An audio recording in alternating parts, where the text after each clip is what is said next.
നമ്മുടെ തൊട്ടയൽ രാജ്യവും കാലാകാലങ്ങളായി ഇന്ത്യയുടെ നല്ലൊരു സുഹൃത്തുമായിട്ടുള്ള ബംഗ്ലാദേശിൽ നിന്നും ഈ അടുത്തിടയ്ക്ക് വരുന്ന വാർത്തകളും ചിത്രങ്ങളുമെല്ലാം അത്ര സുഖകരമായിട്ടുള്ളതല്ല.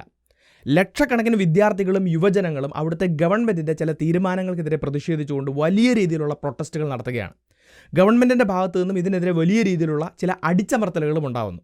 അപ്പോൾ ഈ പ്രതിഷേധത്തിൻ്റെയും അടിച്ചമർത്തലിൻ്റെയും ഭാഗമായി ഏകദേശം 40-ലധികം ആളുകൾക്ക് ജീവൻ നഷ്ടപ്പെട്ടതായും 2500-ലധികം ആളുകൾക്ക് പരിക്ക് പറ്റിയതുമായി ബന്ധപ്പെട്ടിട്ടുള്ള വാർത്തകളും നമ്മൾ കേട്ടുകൊണ്ടിരിക്കുകയാണ്. അപ്പോൾ ഈ പ്രതിഷേധം നടത്തുന്ന ആളുകൾ ചില സ്ഥലങ്ങളിലെ ജയിലുകൾ ആക്രമിക്കുന്നു, കെട്ടിടങ്ങൾക്ക് തീ വയ്ക്കുന്നു, അവിടുത്തെ സ്റ്റേറ്റ് ടിവിയുടെ ഹെഡ് ക്വാർട്ടേഴ്സിന് തീ വയ്ക്കുന്നു, ഇങ്ങനെയുള്ള സംഭവങ്ങൾ ഉണ്ടാകുന്നു. അപ്പോൾ ഇത്തരത്തിലുള്ള പ്രതിഷേധങ്ങളൊക്കെ ഇല്ലാതാക്കുന്നതിന് വേണ്ടിയിട്ട് ബംഗ്ലാദേശ് എന്ന രാജ്യത്തെ മുഴുവൻ യൂണിവേഴ്സിറ്റികളും സ്കൂളുകളും അനിശ്ചിതകാലത്തേക്ക് അടച്ചിടുന്നതിനുള്ളൊരു തീരുമാനം ഗവൺമെൻറ്റിൻ്റെ ഭാഗത്തുനിന്ന് വരുന്നു. അതുപോലെ തന്നെ ഈ പ്രതിഷേധം നടക്കുന്ന സ്ഥലങ്ങളിലെല്ലാം ഇൻ്റർനെറ്റ് വിച്ഛേദിക്കുന്ന ഒരു നടപടി ഗവൺമെൻറ്റിൻ്റെ ഭാഗത്തുനിന്നുണ്ടാകുന്നു. അപ്പോൾ ഈ ഒരു വിഷയവുമായി ബന്ധപ്പെട്ടിട്ട് ഇന്ത്യയും കുറച്ചൊക്കെ കൺസേൺഡ് ആണ് എന്ന് കാണാം. ബംഗ്ലാദേശിലുള്ള ഇന്ത്യക്കാർക്ക് വേണ്ടിയിട്ട് ഇന്ത്യൻ ഹൈ കമ്മീഷണർ ഒരു അഡ്വൈസറി പുറപ്പെടുവിച്ചിരിക്കുകയാണ്. അത്യാവശ്യമില്ലാത്ത യാത്രകളൊക്കെ ഒഴിവാക്കണമെന്നുള്ള രീതിയിലുള്ള അഡ്വൈസറിയാണ് ഇന്ത്യൻ ഹൈ കമ്മീഷണർ പുറപ്പെടുവിച്ചിരിക്കുന്നത്. അപ്പോൾ ഇതുമായി ബന്ധപ്പെട്ടിട്ടുള്ള വാർത്തകൾ നോക്കുകയാണെങ്കിൽ ബംഗ്ലാദേശിൽ നിലനിൽക്കുന്ന ഒരു ക്വാട്ട സിസ്റ്റം അല്ലെങ്കിൽ ജോലികളിലൊക്കെയുള്ള ഒരു സംവരണ സംവിധാനം നിർത്തലാക്കണമെന്ന് പറഞ്ഞുകൊണ്ടാണ് ഈ പ്രതിഷേധങ്ങൾ നടക്കുന്നത് എന്ന് കാണാം. അപ്പോൾ ഇവിടെ ഉണ്ടാകുന്ന വളരെ പ്രധാനപ്പെട്ട ഒരു സംശയം, ഒരു റിസർവേഷൻ സിസ്റ്റം അബോളിഷ് ചെയ്യുന്നതുമായി ബന്ധപ്പെട്ടിട്ട് ഇത്രയും വലിയ പ്രതിഷേധവും അതിനെ തുടർന്ന് ഇത്രയും വലിയ പ്രശ്നങ്ങളൊക്കെ ഉണ്ടാകുന്നതിനുള്ള കാരണം എന്താണ്? സോ ആ ഒരു കാര്യമാണ് ഇന്നത്തെ ഈ വീഡിയോയിലൂടെ വിശദീകരിക്കുന്നത്. നമുക്ക് വീഡിയോയിലേക്ക് കടക്കാം. My name is Alex. What I do is explain. Welcome to അലക്സ്പ്ലെയിൻ.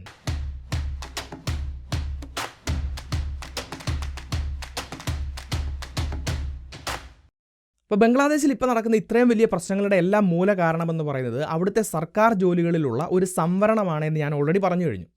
അപ്പോൾ എങ്ങനെയാണ് അല്ലെങ്കിൽ എന്താണ് ഈ ഒരു സംവരണത്തിൻ്റെ ചരിത്രം എന്ന് പറയുന്നത്? അപ്പോൾ ബംഗ്ലാദേശ് എന്ന രാജ്യത്തിൻ്റെ ചരിത്രം നമ്മൾ എപ്പോൾ മനസ്സിലാക്കാൻ ശ്രമിച്ചാലും അതിനോടൊപ്പം തന്നെ ഇന്ത്യയുടെ ചരിത്രവും കൂട്ടി വായിക്കുന്നത് കാണാം. കാരണം 1971 ബംഗ്ലാദേശ് ലിബറേഷൻ വാറിൻ്റെ അതോടൊപ്പം തന്നെ നടന്നിട്ടുള്ള ഇന്ത്യ പാകിസ്ഥാൻ യുദ്ധത്തിൻ്റെ ഭാഗമായിട്ടാണ് ബംഗ്ലാദേശ് എന്ന് പറഞ്ഞിട്ടുള്ള രാജ്യം രൂപീകരിക്കപ്പെട്ടത് എന്ന് തന്നെ നമുക്കറിയാം. സോ ആ ഒരു സംഭവത്തെക്കുറിച്ച് നിങ്ങൾക്ക് കൂടുതൽ അറിയാൻ താല്പര്യമുണ്ടെങ്കിൽ ഡീറ്റെയിൽഡ് ആയിട്ടുള്ള ഒരു വീഡിയോ ഞാൻ ഈ ചാനലിൽ ഇതിന് മുന്നേ ചെയ്തിട്ടുണ്ട്. കാണാത്തവർക്ക് വേണ്ടിയിട്ട് ഇവിടെ ലിങ്കും കൊടുക്കുന്നുണ്ട്. അപ്പോൾ ഈ ബംഗ്ലാദേശ് ലിബറേഷൻ വാറിന് അല്ലെങ്കിൽ ബംഗ്ലാദേശ് ലിബറേഷൻ മൂവ്മെൻറ്റിന് വ്യക്തമായ നേതൃത്വം കൊടുക്കുന്ന ആളാണ് ഷെയ്ഖ് മുജീബുർ റഹ്മാൻ എന്ന് പറയുന്നത്. അദ്ദേഹമാണ് പിന്നീട് ബംഗ്ലാദേശിൻ്റെ രാഷ്ട്രപിതാവായി മാറുന്നത്. ബംഗബന്ധു എന്നുള്ള പേരിലൊക്കെ അദ്ദേഹം അറിയപ്പെടുന്നത് നമുക്ക് കാണാം. അപ്പോൾ ഈ ഒരു യുദ്ധത്തിൻ്റെ അല്ലെങ്കിൽ ഈ ഒരു മൂവ്മെൻറ്റിൻ്റെ സമയത്ത് അദ്ദേഹത്തിൻ്റെ നേതൃത്വത്തിൽ രൂപീകരിക്കപ്പെട്ടിട്ടുള്ള ഒരു പ്രധാനപ്പെട്ട സംഘമാണ് മുക്തി ബാഹിനി എന്ന് പറയുന്നത്. അവിടുത്തെ മിലിറ്ററിയുടെ ആളുകളുണ്ടായിരുന്നു, ബംഗ്ലാദേശിലെ പോലീസിലെ ആളുകളും ബംഗ്ലാദേശിലെ സാധാരണ സിവിലിയൻസും ഒക്കെ ഈ മുക്തി ബാഹിനിയുടെ ഭാഗമായിട്ട് പാകിസ്ഥാനെതിരെ ഫൈറ്റ് ചെയ്യുന്നത് നമുക്ക് കാണാം. എന്നാൽ ഇവിടെ ഒരു കാര്യം കൂടെ മനസ്സിലാക്കണം, ആ ഒരു സമയത്ത് ബംഗ്ലാദേശിലുണ്ടായിരുന്ന എല്ലാ ആളുകളും ഈ മുക്തി ബാഹിനിയുടെ ഭാഗമായിരുന്നില്ല. ചില ആളുകൾ കൃത്യമായി പാകിസ്ഥാനെ സപ്പോർട്ട് ചെയ്തിരുന്ന ആളുകളുണ്ടായിരുന്നു. പാകിസ്ഥാനെ സപ്പോർട്ട് ചെയ്തുകൊണ്ട് ഈ മുക്തി ബാഹിനിയൊക്കെ ഒറ്റക്കൊടുത്തിരുന്ന ചില ആളുകളും ഇവിടെ ഉണ്ടായിരുന്നു എന്നുള്ളത് മനസ്സിലാക്കുക. ഇതെന്തുകൊണ്ടാണ് പറയുന്നതെന്ന് ചോദിച്ചു കഴിഞ്ഞാൽ ഇപ്പോൾ നടക്കുന്ന വിഷയങ്ങളിൽ ഇതും ഒരു പ്രധാനപ്പെട്ട ഘടകമായിട്ട് കടന്നു വരുന്നുണ്ട്. അപ്പോൾ എങ്ങനെയൊക്കെ ആണെങ്കിലും 71 ബംഗ്ലാദേശിന് സ്വാതന്ത്ര്യം ലഭിക്കുന്നത്, അല്ലെങ്കിൽ ബംഗ്ലാദേശ് എന്ന് പറഞ്ഞിട്ടുള്ള ഒരു സ്വതന്ത്ര രാഷ്ട്രം ഉണ്ടാവുന്നു. ഈ പറഞ്ഞ ഷെയ്ഖ് മുജീബുർ റഹ്മാൻ തന്നെ ബംഗ്ലാദേശിൻ്റെ ആദ്യ പ്രധാനമന്ത്രിയായി മാറുന്നു. അദ്ദേഹത്തിൻ്റെ കീഴിലുള്ള അവാമി ലീഗ് എന്ന് പറഞ്ഞിട്ടുള്ള പാർട്ടി അധികാരത്തിലേക്ക് വരികയും ചെയ്യുന്നു. അപ്പോൾ ഇവർ ഈ ഭരണം ആരംഭിച്ചു കഴിഞ്ഞപ്പോൾ നമുക്കറിയാം ബംഗ്ലാദേശ് ആ ഒരു കാലത്ത് വളരെ ദാരിദ്ര്യത്തിലുള്ള ഒരു രാജ്യമായിരുന്നു. അപ്പോൾ ഈ ഒരു ലിബറേഷൻ മൂവ്മെൻറ്റിൽ ഇവരെ സഹായിച്ചിട്ടുള്ള അല്ലെങ്കിൽ മുക്തി ബാഹിനിയുടെയൊക്കെ ഭാഗമായിട്ട് ഫൈറ്റ് ചെയ്തിരുന്ന ആളുകളെ സപ്പോർട്ട് ചെയ്യുന്നതിന് വേണ്ടിയിട്ട് ഈ ഗവൺമെൻറ് തീരുമാനിക്കുകയാണ്. അതെങ്ങനെയാണെന്ന് ചോദിച്ചു കഴിഞ്ഞാൽ ബംഗ്ലാദേശിലുള്ള മുഴുവൻ ഗവൺമെൻറ് ജോലികളിലെയും 30% ഇത്തരത്തിലുള്ള ഫ്രീഡം ഫൈറ്റേഴ്സിനും അവരുടെ കുടുംബാംഗങ്ങൾക്കും വേണ്ടിയിട്ട് റിസർവ് ചെയ്യുന്നതിനുള്ള സംവരണം ചെയ്യുന്നതിനുള്ള ഒരു തീരുമാനമാണ് ഗവൺമെൻറ്റിൻ്റെ ഭാഗത്തുനിന്നുണ്ടാകുന്നത്. സോ ഇങ്ങനെയാണ് ഈ ഒരു ക്വാട്ട സിസ്റ്റം നിലവിൽ വരുന്നത് എന്നുള്ള കാര്യം മനസ്സിലാക്കുക. നമ്മൾ ബംഗ്ലാദേശിൽ നോക്കുകയാണെങ്കിൽ ബംഗ്ലാദേശിലെ സർക്കാർ ജോലികളിൽ മുഴുവൻ 56% റിസർവേഷനാണുള്ളത്. അതിൽ 30% ഈ പറഞ്ഞിട്ടുള്ള ഫ്രീഡം ഫൈറ്റേഴ്സിൻ്റെ ഫാമിലി മെമ്പേഴ്സിന് വേണ്ടിയിട്ടുള്ളതാണ്, 10% സ്ത്രീകൾക്ക് വേണ്ടിയിട്ടുള്ളതാണ്, 10% അവിടുത്തെ പിന്നാക്ക ജില്ലകളിൽ നിന്നുള്ള ആളുകൾക്ക് വേണ്ടിയിട്ട്, 5% അവിടുത്തെ നേറ്റീവ് കമ്മ്യൂണിറ്റിയിൽ നിന്നുള്ള ആളുകൾക്കും, ബാക്കി വരുന്ന 1% ഡിസേബിൾഡ് ആയിട്ടുള്ള ആളുകൾക്കും വേണ്ടി. ഇങ്ങനെയാണ് 56% റിസർവേഷനാണ് ബംഗ്ലാദേശിലെ ഗവൺമെൻറ് ജോലികളിൽ കൊടുക്കുന്നത് എന്ന് നമുക്ക് കാണാം. പക്ഷേ ഈ ഒരു റിസർവേഷൻ സംവിധാനം ഒരു 1975 ഒരു 96 ഇടയിലൊന്നും വലിയ രീതിയിൽ നടപ്പിലാക്കപ്പെടുന്നില്ല എന്ന് കാണാം. കാരണം 1975 ബംഗ്ലാദേശിലുണ്ടായിട്ടുള്ള ഒരു പട്ടാള അട്ടിമറിയുടെ ഭാഗമായിട്ട് ഷെയ്ഖ് മുജീബുർ റഹ്മാനും അദ്ദേഹത്തിൻ്റെ മുഴുവൻ കുടുംബാംഗങ്ങളും കൊല്ലപ്പെടുകയാണ്. പക്ഷേ ഈ കൊലപാതകത്തിൽ നിന്നും അദ്ദേഹത്തിൻ്റെ 2 പെൺമക്കൾ മാത്രം രക്ഷപ്പെടുന്നു. കാരണം അവർ യൂറോപ്പിൽ ജർമ്മനിയിൽ ഒരു വിസിറ്റിന് പോയിരിക്കുന്നുണ്ടായിരുന്നു. അങ്ങനെ രക്ഷപ്പെട്ട ഇദ്ദേഹത്തിൻ്റെ ഒരു മകളാണ് ഷെയ്ഖ് ഹസീന എന്ന് പറയുന്നത്. അവരാണ് ഇന്നത്തെ ബംഗ്ലാദേശിൻ്റെ പ്രധാനമന്ത്രി എന്ന് നമുക്ക് കാണാം. അപ്പോൾ 1975-നും 1996-നും ഇടയിൽ നോക്കുകയാണെങ്കിൽ കുറേ കാലം ബംഗ്ലാദേശിൽ പട്ടാള ഭരണമായിരുന്നു എന്ന് കാണാം. മാത്രമല്ല അതിനുശേഷം ജനാധിപത്യം വരുന്നുണ്ട് എങ്കിലും ബംഗ്ലാദേശി നാഷണലിസ്റ്റ് പാർട്ടി എന്ന് പറഞ്ഞ് ഈ അവാമി ലീഗിനെയും മുജീബുർ റഹ്മാനെയും ഒക്കെ ഒപ്പോസ് ചെയ്യുന്ന ഒരു പാർട്ടിയായിരുന്നു അവിടെ അധികാരത്തിലിരുന്നത് എന്ന് കാണാം. എന്നാൽ 1996-ൽ മുജീബുർ റഹ്മാൻ്റെ മകളായിട്ടുള്ള ഷെയ്ഖ് ഹസീന പ്രധാനമന്ത്രിയാവുകയും വീണ്ടും അവാമി ലീഗ് എന്ന് പറഞ്ഞിട്ടുള്ള പാർട്ടി അവിടെ അധികാരത്തിലേക്ക് വരികയും ചെയ്യുന്നു. അപ്പോൾ അവർ അധികാരത്തിൽ വന്നു കഴിഞ്ഞപ്പോൾ ഈ 30% കോട്ട വളരെ സ്ട്രിക്റ്റ് ആയിട്ട് ഫോളോ ചെയ്യാൻ വേണ്ടിയിട്ട് അവർ തീരുമാനിക്കുകയാണ് എന്ന് മാത്രമല്ല ഈ ഫ്രീഡം ഫൈറ്റേഴ്സിൻ്റെ മക്കൾക്കും ഈ പറഞ്ഞുള്ള റിസർവേഷൻ കൊടുക്കുന്നതിന് വേണ്ടിയിട്ടും അവിടുത്തെ ഗവൺമെൻറ് തീരുമാനമെടുക്കുന്നു. പിന്നീട് 2001-നും 2009-നും ഇടയിൽ വീണ്ടും പ്രതിപക്ഷ പാർട്ടികളാണ് ബംഗ്ലാദേശിൽ അധികാരത്തിലിരിക്കുന്നത് എന്ന് കാണാം. ആ ഒരു സമയത്ത് വീണ്ടും ഈ കോട്ട സിസ്റ്റം സ്ട്രിക്റ്റ് ആയിട്ടൊന്നും ഫോളോ ചെയ്യുന്നില്ല. എന്നാൽ 2009-ൽ വീണ്ടും ഷെയ്ഖ് ഹസീനയും അവാമി ലീഗും അധികാരത്തിൽ വരികയും ഈ കോട്ട സിസ്റ്റം പഴയതുപോലെ തന്നെ റീഇൻസ്റ്റേറ്റ് ചെയ്യുകയും ചെയ്യുന്നു എന്ന് മാത്രമല്ല ആ ഒരു സമയത്ത് 2009-2010 ആയപ്പോഴത്തേക്കും പഴയ ഫ്രീഡം ഫൈറ്റേഴ്സിന് കൊച്ചുമക്കൾ വരെ ഉണ്ടാകുന്നൊരു കാലഘട്ടമായിരിക്കുകയാണ്. അതുകൊണ്ട് ആ ഫ്രീഡം ഫൈറ്റേഴ്സിൻ്റെ ഗ്രാൻഡ് ചിൽഡ്രനും ഈ പറഞ്ഞിട്ടുള്ള 30% റിസർവേഷൻ കൊടുക്കുന്നതിന് വേണ്ടിയിട്ടുള്ള ഒരു തീരുമാനം സർക്കാരിൻ്റെ ഭാഗത്തുനിന്ന് ഉണ്ടാവുകയാണ്. അപ്പോൾ ഈ രീതിയിൽ ഈ റിസർവേഷൻ സിസ്റ്റം മുന്നോട്ട് കൊണ്ടുപോകുന്നതാണ്. കാരണം 2009-ന് ശേഷം ഷെയ്ഖ് ഹസീന തന്നെയാണ് ബംഗ്ലാദേശിൻ്റെ പ്രധാനമന്ത്രിയായിട്ട് മുന്നോട്ട് പോകുന്നത്. അവാമി ലീഗ് തന്നെയാണ് കൃത്യമായി അവിടെ ഭരിക്കുന്നത് എന്ന് നമുക്ക് കാണാം. അതുകൊണ്ട് ഈ റിസർവേഷൻ സിസ്റ്റം ഒരു പ്രശ്നങ്ങളുമില്ലാതെ മുന്നോട്ട് പോകുന്നു. പക്ഷേ ഒരു 2018 ആയപ്പോഴത്തേക്കും ഈ റിസർവേഷൻ സിസ്റ്റത്തിനെതിരെ വലിയ രീതിയിലുള്ള പ്രതിഷേധം ബംഗ്ലാദേശിലുണ്ടാവുകയാണ്. കാരണം എന്താണെന്ന് ചോദിച്ചു കഴിഞ്ഞാൽ ഒരു അലിഗേഷൻ മുന്നോട്ട് വരികയാണ്. ഈ ഒരു കോട്ട സംവിധാനത്തിലൂടെ അവാമി ലീഗ് എന്ന് പറഞ്ഞിട്ടുള്ള പാർട്ടിയുടെ പ്രവർത്തകർക്ക് മാത്രമാണ് സർക്കാർ ജോലികളിൽ റിസർവേഷൻ കിട്ടുന്നത് എന്നാണ് പറയപ്പെടുന്നത്. കാരണം എന്താണെന്ന് ചോദിച്ചു കഴിഞ്ഞാൽ ഈ മുക്തി ബാഹിനി രൂപീകരിക്കുന്നത് അതിന് നേതൃത്വം കൊടുക്കുന്നത് മുജീബുർ റഹ്മാൻ ആയിരുന്നു എന്ന് കാണാം. അതുകൊണ്ട് തന്നെ അവിടെ ഫൈറ്റ് ചെയ്തിരുന്ന ആളുകളെല്ലാം ഇദ്ദേഹത്തെ മുജീബുർ റഹ്മാനെയും അവാമി ലീഗിനെയും പിന്തുണയ്ക്കുന്ന ആളുകളായിരുന്നു. സോ ഓട്ടോമാറ്റിക്കായിട്ട് ഇവരെല്ലാം അവാമി ലീഗിൻ്റെ ഭാഗമാകുന്നു. പിന്നീട് അവരുടെ കുടുംബാംഗങ്ങളെല്ലാം അവാമി ലീഗിനെ തന്നെ പിന്തുണച്ച് മുന്നോട്ട് പോവുകയും ചെയ്യുന്നു. സോ ഈ ഫ്രീഡം ഫൈറ്റേഴ്സിനും അവരുടെ കുടുംബാംഗങ്ങൾക്കും മക്കൾക്കും കൊച്ചുമക്കൾക്കും എല്ലാം റിസർവേഷൻ കൊടുക്കുന്നു എന്നുള്ള തീരുമാനം മുന്നോട്ട് കൊണ്ടുപോകുമ്പോൾ ഈ അവാമി ലീഗ് എന്ന് പറഞ്ഞിട്ടുള്ള രാഷ്ട്രീയ പാർട്ടിയുടെ ആളുകളാണ് ഭൂരിഭാഗവും ഇതിൻ്റെ ബെനിഫിഷ്യറീസ് ആകുന്നത്. അല്ലെങ്കിൽ ഭരിക്കുന്ന പാർട്ടി അവരുടെ പാർട്ടിയുടെ അണികളെ ഗവൺമെൻറ് ജോലിയിലേക്ക് കൊണ്ടുവരുന്നതിന് വേണ്ടി ഈ സിസ്റ്റത്തെ മിസ്യൂസ് ചെയ്യുന്നു എന്ന് പറഞ്ഞിട്ടുള്ള ഒരു വലിയൊരു ആരോപണമാണ് ആ ഒരു കാലഘട്ടത്തിൽ മുന്നോട്ട് വരുന്നത്. അപ്പോൾ അതിൻ്റെ ഭാഗമായി 2018-ൽ ഇപ്പോൾ നടക്കുന്നതിന് തുല്യമായിട്ടുള്ള വലിയൊരു പ്രതിഷേധം ബംഗ്ലാദേശിൽ ഉണ്ടാവുകയാണ്. അപ്പോൾ ഈ പ്രതിഷേധത്തിൻ്റെ ഭാഗമായി അന്നത്തെ ഷെയ്ഖ് ഹസീന ഗവൺമെൻറ് വലിയൊരു തീരുമാനം അവരൊരു ഓർഡർ മുന്നോട്ട് വെക്കുകയാണ്. ഗ്രൂപ്പ് എ ഗ്രൂപ്പ് ബി പോലെയുള്ള ചില സർക്കാർ സർവീസുകളിൽ നിന്നും ഈ 30% റിസർവേഷൻ എടുത്ത് കളയുന്നതിനുള്ള ഒരു തീരുമാനമാണ് 2018-ൽ ഉണ്ടാകുന്നത്. അങ്ങനെ അന്നത്തെ ആ ഒരു പ്രൊട്ടസ്റ്റ് ശാന്തമാവുകയും ചെയ്യുന്നുണ്ട്. എന്നാൽ കഴിഞ്ഞ ദിവസം അതായത് 2024 ജൂൺ മാസത്തിൽ ബംഗ്ലാദേശിലെ ഹൈക്കോടതിയിൽ ഇതുമായി ബന്ധപ്പെട്ടിട്ടുള്ള ചില കേസുകൾ നടക്കുന്നുണ്ടായിരുന്നു. അപ്പോൾ അവിടുത്തെ ഹൈക്കോടതി എന്ന് പറഞ്ഞു കഴിഞ്ഞാൽ നമ്മുടെ ഇവിടുത്തെ സുപ്രീം കോടതി പോലെ തന്നെയാണ്. അപ്പോൾ ഈ കോടതിയിൽ നിന്ന് ഒരു വിധി ഉണ്ടാവുകയാണ്. 2018-ൽ സർക്കാർ എടുത്തിട്ടുള്ള ഒരു തീരുമാനം ശരിയല്ല എന്നും മാത്രമല്ല അവിടുത്തെ ഫ്രീഡം ഫൈറ്റേഴ്സിൻ്റെ പിന്മുറക്കാരൊക്കെ ഇപ്പോഴും ദാരിദ്ര്യത്തിലാണ് ജീവിക്കുന്നത് എന്ന് പറഞ്ഞുകൊണ്ട് ഈ 30% റിസർവേഷൻ എടുത്തു കളയാൻ പറ്റില്ല, വീണ്ടും തിരിച്ചു കൊണ്ടുവരണം എന്നുള്ളൊരു നിർദ്ദേശമാണ് കോടതിയുടെ ഭാഗത്തുനിന്നുണ്ടാകുന്നത്. അപ്പോൾ ഈ നിർദ്ദേശത്തിൻ്റെ ഭാഗമായി സർക്കാർ ഈ റിസർവേഷൻ തിരിച്ചു കൊണ്ടുവരാൻ തീരുമാനിക്കുകയും ചെയ്തു. അപ്പോൾ ഈ രീതിയിലുണ്ടായിട്ടുള്ള കോടതി വിധിയും അതിനെ തുടർന്ന് ഗവൺമെൻറ് എടുത്തിട്ടുള്ള തീരുമാനവുമാണ് ഇപ്പോഴത്തെ പ്രതിഷേധങ്ങൾ ആരംഭിക്കാൻ കാരണം എന്നുള്ളത് ഇപ്പോൾ മനസ്സിലാക്കുക. ഇപ്പോൾ തന്നെ നോക്കുകയാണെങ്കിൽ ബംഗ്ലാദേശിൽ പഠിച്ചിറങ്ങുന്ന സ്റ്റുഡൻസിനെ സംബന്ധിച്ചിടത്തോളം ഏകദേശം 1.9 മില്യൺ ആളുകൾ ഓരോ വർഷവും ബംഗ്ലാദേശിൻ്റെ ജോബ് മാർക്കറ്റിലേക്ക് വരുന്നുണ്ട് എന്നാണ് സൂചിപ്പിക്കുന്നത്. അവിടുത്തെ തന്നെ ഗവൺമെൻറ്റിൻ്റെ കണക്കുകൾ പ്രകാരം 2019-നും 2023-നും ഇടയിൽ ആകെ 3.5 ലക്ഷം സർക്കാർ ജോലികൾ മാത്രമാണ് അല്ലെങ്കിൽ വേക്കൻസികൾ മാത്രമാണ് അവർക്ക് ഫില്ല് ചെയ്യാൻ സാധിച്ചിട്ടുള്ളത്. അതായത് പുറത്തേക്ക് വരുന്ന ആളുകളിൽ വെറും 4% മാത്രമാണ് സർക്കാർ ജോലി ലഭിക്കുന്നത്. അതിൽ തന്നെ 56% റിസർവേഷനിലേക്ക് പോവുകയും അതിലെ തന്നെ 30% ഈ പറഞ്ഞിട്ടുള്ള രീതിയിൽ ഫ്രീഡം ഫൈറ്റേഴ്സിൻ്റെ ഫാമിലി മെമ്പേഴ്സിന് മാത്രമായി പോവുകയും ചെയ്യുമ്പോൾ അവിടുത്തെ ജനറൽ കാറ്റഗറിയിൽ വരുന്ന ആളുകളെ സംബന്ധിച്ചിടത്തോളം ഒരു സർക്കാർ ജോലി കിട്ടാനുള്ള സാധ്യത വളരെയധികം താഴേക്ക് പോവുകയാണ്. അതാണ് ഇത്രയും വലിയൊരു പ്രതിഷേധത്തിന് കാരണമാവുന്നത്. അപ്പോൾ ഇത്തരത്തിലുള്ള അവിടുത്തെ പ്രതിഷേധങ്ങൾ ഈ രീതിയിൽ വയലൻ്റ് ആയി പോയി കഴിഞ്ഞപ്പോൾ ഗവൺമെൻറ് അവരുടെ തീരുമാനം മുന്നോട്ട് വെക്കുകയാണ്. കോടതിയുടെ ഈ വിധിക്കെതിരെ അവർ അപ്പീൽ പോവുകയാണ്. ഈ വരുന്ന ഓഗസ്റ്റ് മാസം 7-ാം തീയതി അതുമായി ബന്ധപ്പെട്ടുള്ള ഹിയറിംഗ് ഒക്കെ നടക്കാൻ പോവുകയാണ്. സോ അത്രയും കാലമെങ്കിലും സമാധാനത്തോടുകൂടി മുന്നോട്ട് പോകണം എന്നുള്ളൊരു ആവശ്യമാണ് ഗവൺമെൻറ് മുന്നോട്ട് വെക്കുന്നത്. പക്ഷേ പ്രതിഷേധത്തിന് യാതൊരു രീതിയിലുള്ള കുറവുകളും ഉണ്ടാവുന്നില്ല.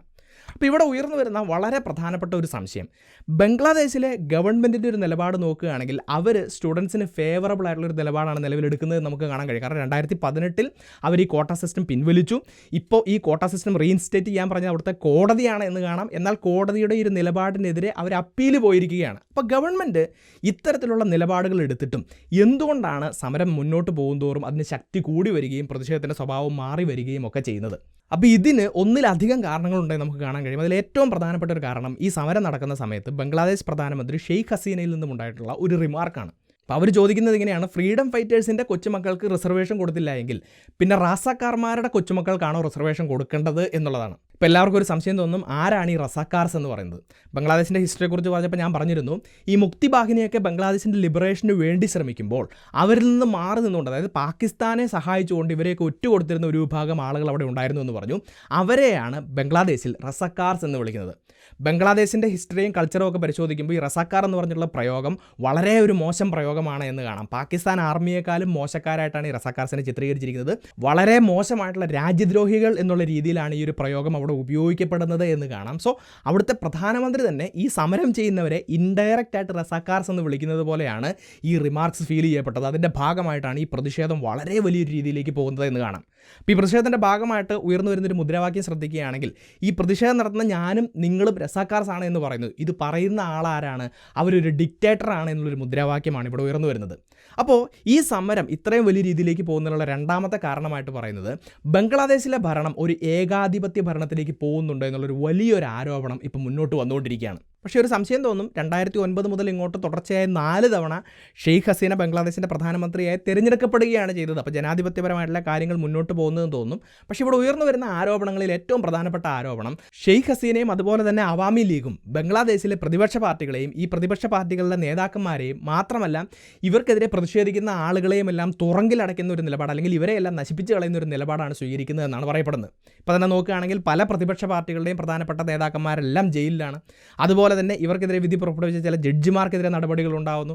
ബംഗ്ലാദേശിൽ നിന്നുമുള്ള നോബൽ പ്രൈസ് വിന്നറായിട്ടുള്ള മുഹമ്മദ് യൂനുസ് പോലും ചില അലിഗേഷൻസിൻ്റെ ഭാഗമായിട്ട് ഇപ്പോൾ ജയിലിലാണ് എന്ന് നമുക്ക് കാണാൻ സാധിക്കും. സോ ഇത്തരത്തിലുള്ളൊരു നിലപാട് അവരുടെ ഭാഗത്തുനിന്ന് ഉണ്ടാകുന്നുണ്ടെന്ന് പറയുന്നു.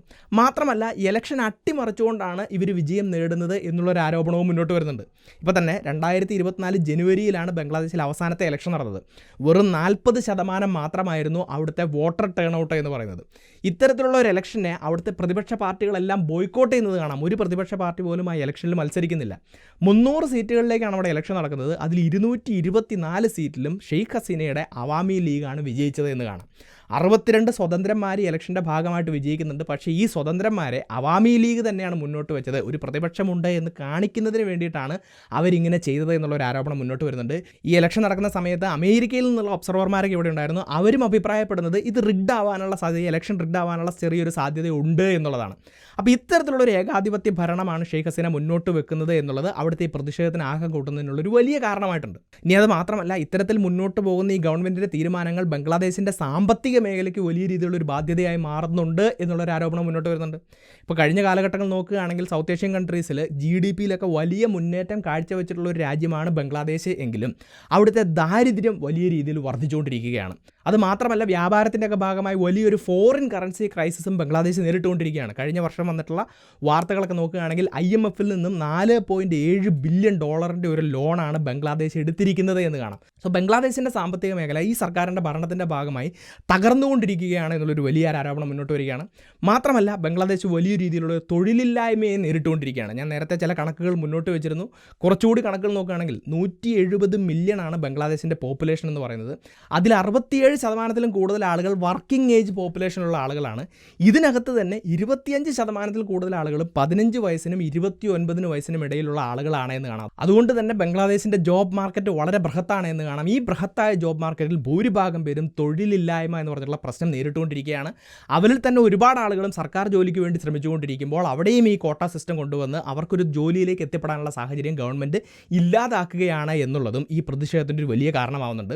ഈ പ്രതിഷേധം ഇങ്ങനെ കൈവിട്ടു പോകുന്നതിനുള്ള അവസാനത്തെ ഒരു പ്രധാനപ്പെട്ട കാരണമായിട്ട് പറയുന്നത് ഈ പ്രതിഷേധത്തെ അവിടുത്തെ ഗവൺമെൻറ് നേരിടുന്ന രീതി തന്നെയാണ്.